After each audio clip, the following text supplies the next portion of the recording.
Soy Diego Musín, licenciado en psicopedagogía. Y nosotras somos las psicólogas Evelyn Bonfanti, Graciela García Loza y Valeria Mogilner. Y vamos a trabajar sobre la temática de las emociones, una mirada desde lo pedagógico y situacional.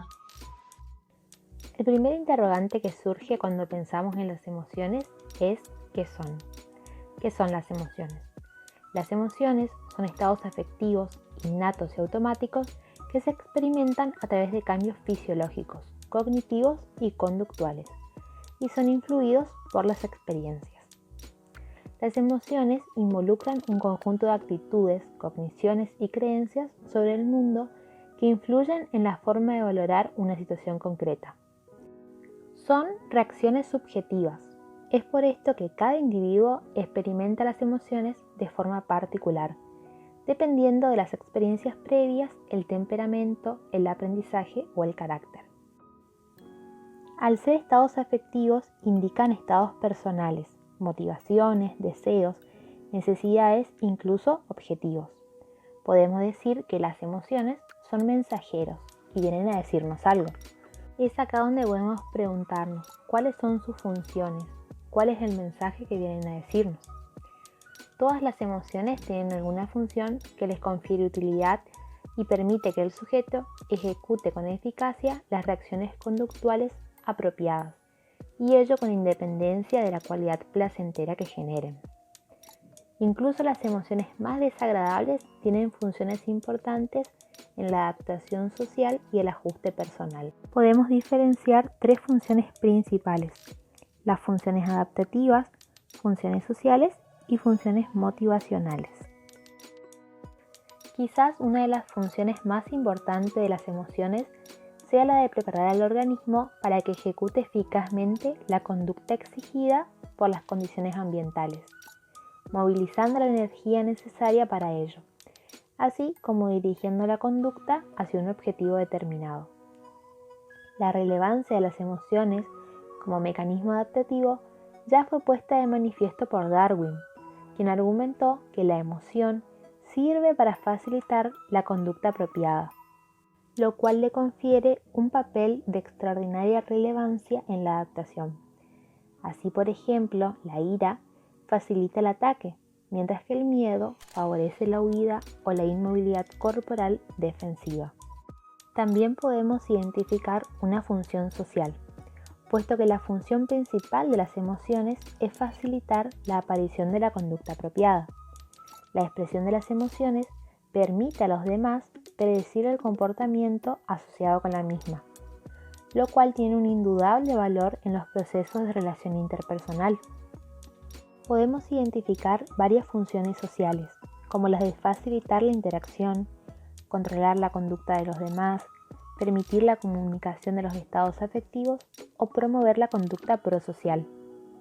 Emociones como la felicidad favorecen los vínculos sociales y relaciones interpersonales, mientras que la ira puede generar respuestas de evitación o de confrontación. También podemos encontrar funciones motivacionales. La relación entre emoción y motivación es íntima, ya que se trata de una experiencia presente en cualquier tipo de actividad que posee las dos principales características de la conducta motivada: direccionalidad e intensidad. La emoción energiza la conducta motivada. Una conducta cargada emocionalmente se realiza de forma más vigorosa. Así también dirige la conducta en el sentido que facilita el acercamiento o la evitación del objetivo de la conducta motivada en función de la característica de la emoción. Por otra parte, la relación entre motivación y emoción no se limita al hecho de que en toda conducta motivada se producen reacciones emocionales, sino que una emoción puede determinar la aparición de la propia conducta motivada, dirigirla hacia determinado objetivo y hacer que se ejecute con intensidad. Y esto es muy importante tenerlo en cuenta al momento de transmitir nuevos conocimientos. Ahora pensemos cómo las expresamos.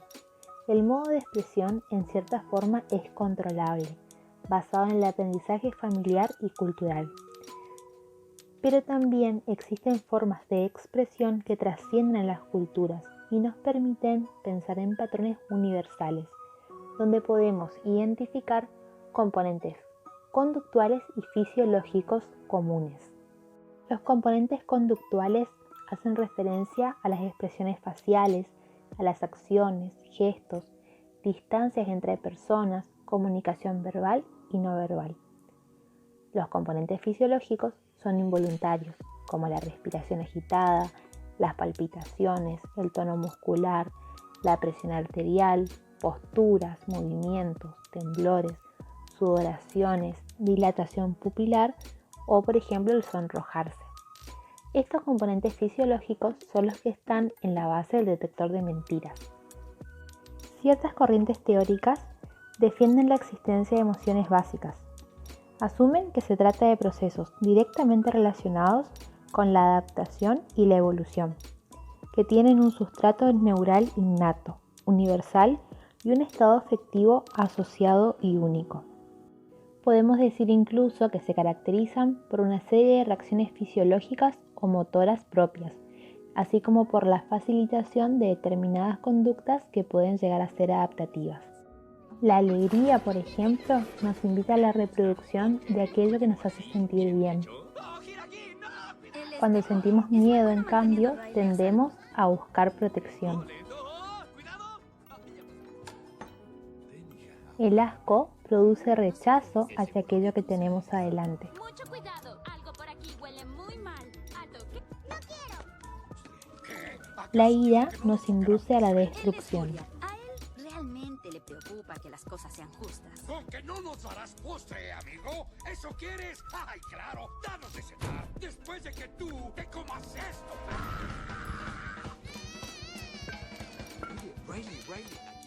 La tristeza nos motiva hacia una nueva reintegración personal. Ella es... Pues conoce a tus emociones.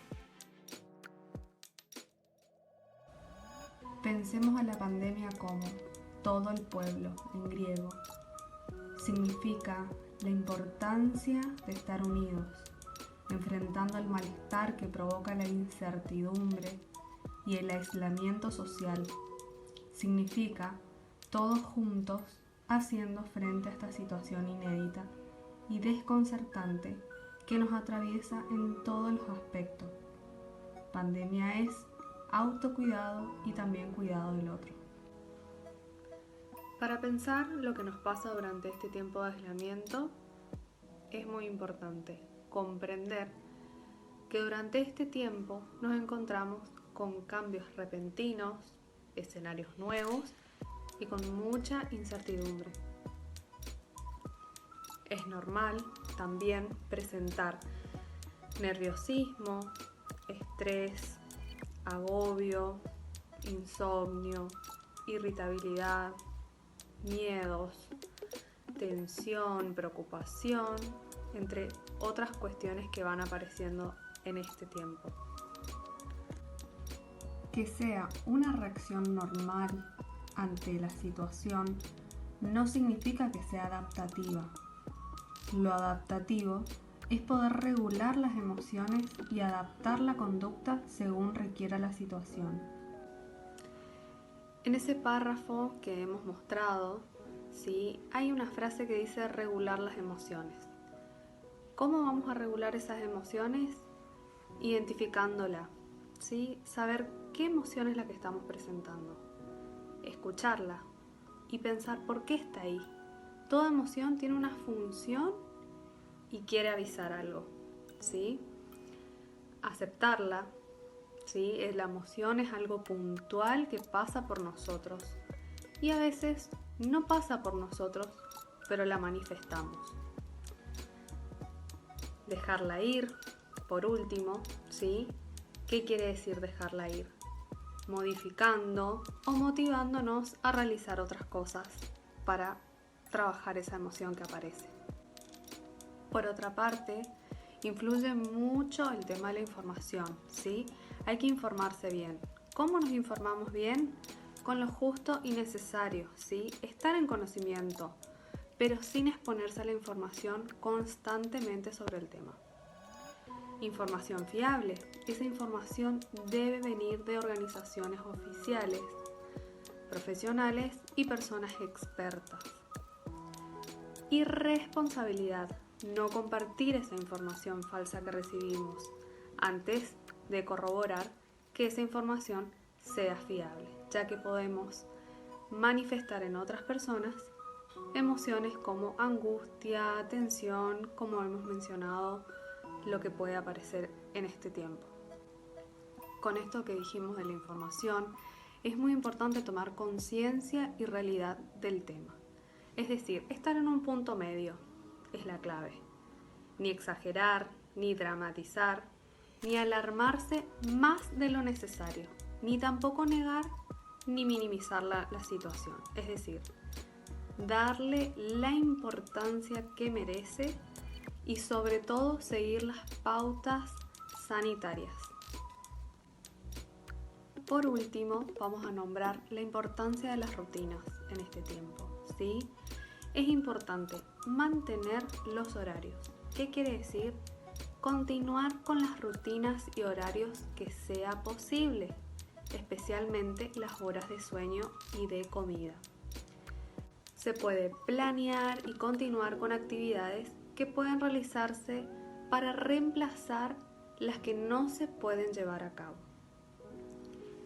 Estar ocupados es el segundo punto de las rutinas. No es recomendable estar pendiente siempre de las noticias, sino que para propiciar el estado de calma y de ánimo positivo, ¿sí?, es preferible realizar actividades útiles, significativas, motivadoras o placenteras. Es acá donde por ahí uno podría pasar un tiempo de calidad con la familia. Tiempo de calidad significa darle el lugar al otro estando en el mismo lugar. Por otro lado, sí, hemos mencionado los horarios, estar ocupados, hacer ejercicios o técnicas de relajación. Es importante tener un horario en el día en donde uno pueda hacer ese tiempo para uno mismo. Y por último, socializar. ¿Sí? Las relaciones sociales son un gran factor motivacional y emocional al momento que uno se encuentre o manifieste malestares emocionales. Relacionarse, comunicar, compartir, reír, sentirse escuchado, apoyado, conectado con los demás, ayuda a reducir la ansiedad o angustia. Es importante que durante este tiempo podamos mantener presentes estas herramientas. De esa forma nos ayuda a estar mucho mejor. ¿Cuál es la relación directa, si existe, entre el aprendizaje y las emociones? Esa relación es estrecha y hay que entender primero qué son las emociones y qué es el aprendizaje de manera separada, para comprender cómo se interrelacionan y cómo se fusionan y trabajan juntas. Emociones es todo aquello que nos mueve, que nos incentiva a actuar, una especie de colador por donde pasan las vivencias. Es decir, no es tan importante lo que ha ocurrido, sino mi percepción del hecho. Eso es la emoción. Cómo me ha marcado un suceso, qué me ha despertado. ¿Y qué es aprendizaje? Cuando hablamos de aprendizaje hablamos de un proceso, porque es ese proceso a través del cual se modifican conductas, valores, a través de la experiencia, a través de la interpretación de esa experiencia, a través del estudio y otras maneras.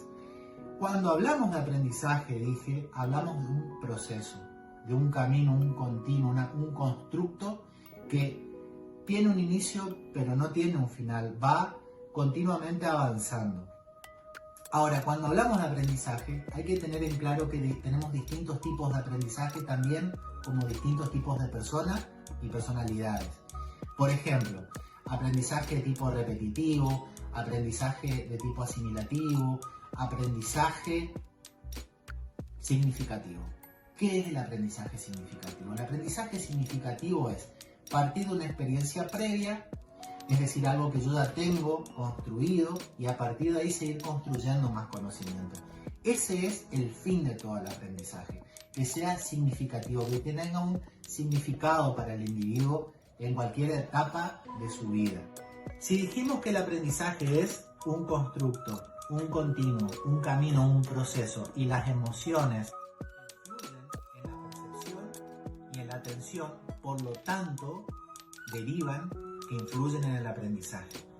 Las emociones, repito, influyen en la percepción que tengo de la realidad, centran o no mi atención para que luego se pueda producir aprendizaje.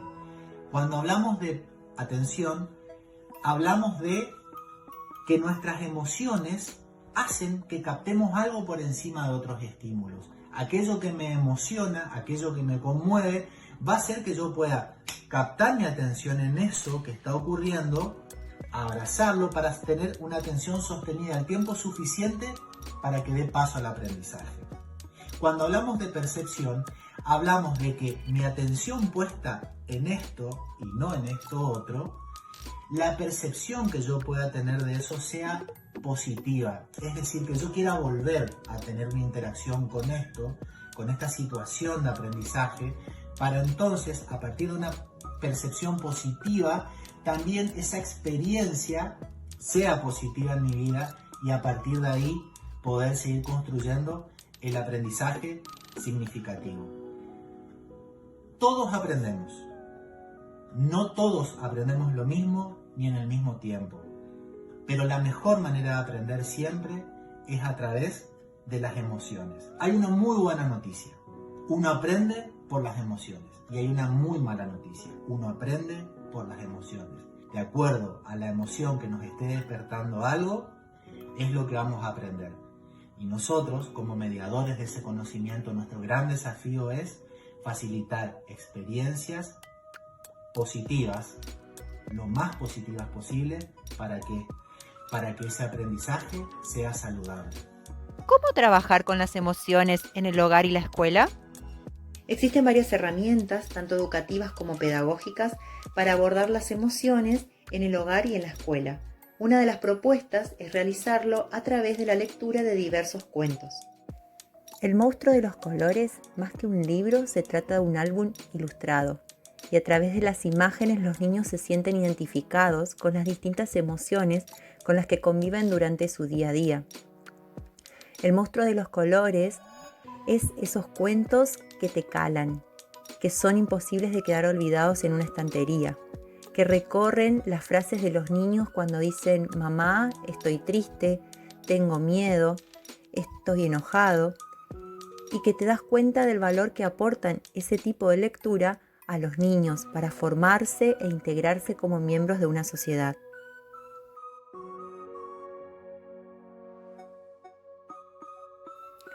El bestiario de las emociones es un muestrario salvaje de emociones en las que los pequeños lectores podrán reconocer a algunos de los animales más sorprendentes. Son 14 ilustraciones de animales en su entorno natural, en las que se destaca el color, el humor y la expresividad, para que incluso los niños que no leen aprendan el vocabulario de las emociones y disfruten interpretando las divertidas escenas, como por ejemplo, ¿cómo se siente un hipopótamo en el agua? ¿Qué le pasa al león? ¿Y esa cara, señor Guacamayo? Las emociones de Nacho forman parte del día a día de Nacho. Cuando él está enfadado, triste o asustado, necesita que lo ayuden y consuelen.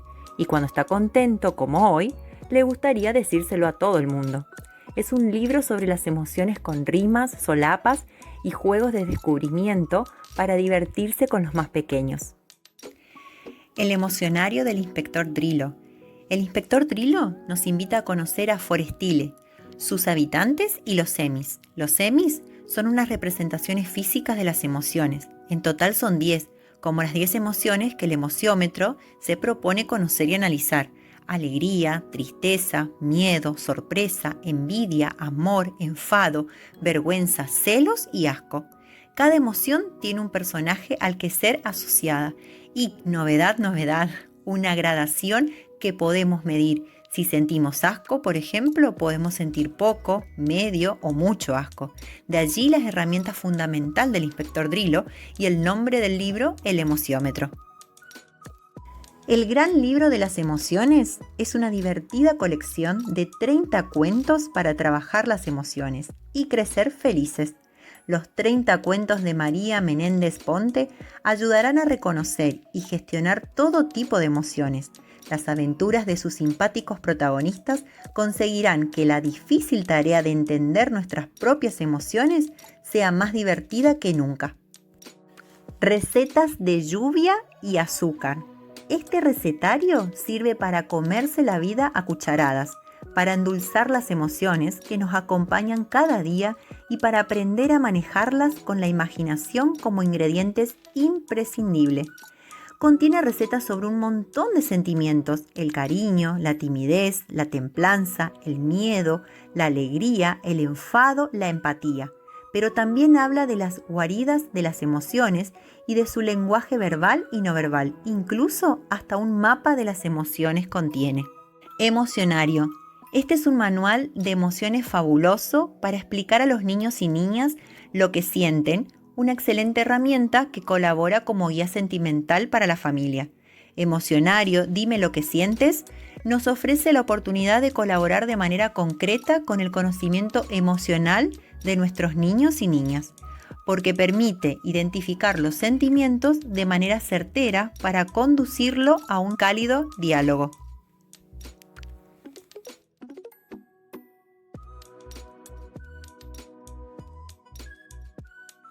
Algunas de las actividades que podemos realizar tanto en el hogar como en la escuela, docentes y niños, pueden ser, a partir de la propuesta del cuento El monstruo de los colores, la identificación de las emociones, en donde el objetivo principal es poder comenzar a dialogar con el vocabulario emocional.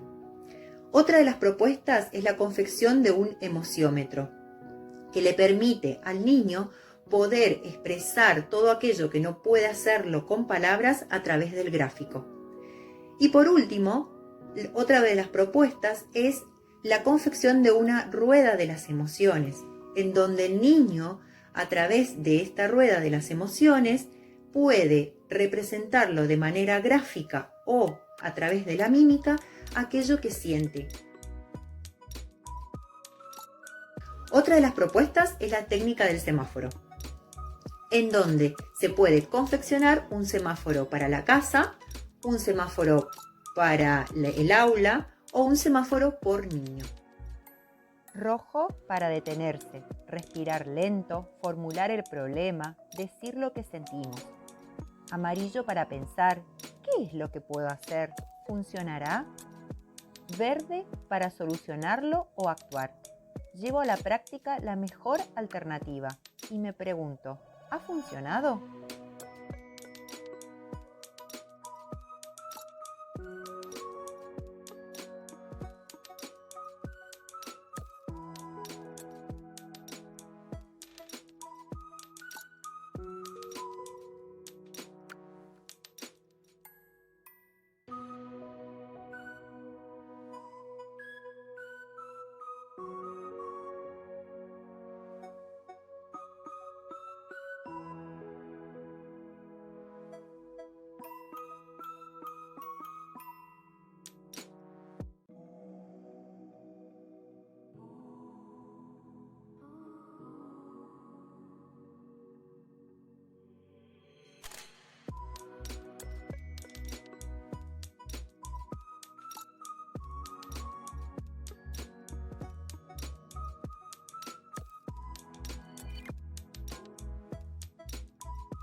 importantes y variadas actividades que pueden desarrollarse con fichas de emociones. Una de ellas es el juego de las emociones, que ayuda al niño a comprender las emociones no solamente en él mismo, sino también en el otro. Ayuda a desarrollar la empatía y la capacidad emocional. El juego se puede realizar en familia o en el aula y las fichas están clasificadas en rabia, miedo, alegría, amor, decepción y envidia.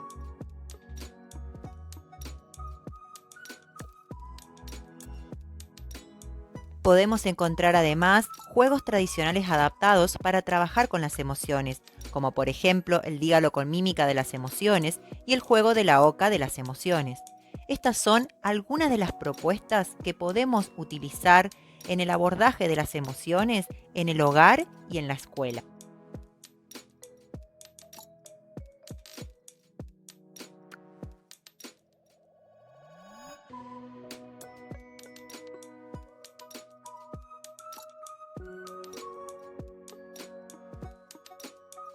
Educar es más que un verbo.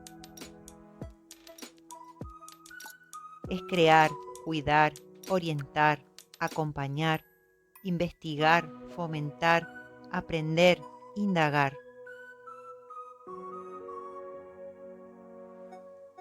Educar es ayudar, motivar, transmitir, crecer, innovar. Educar es emocionar. Muchas gracias.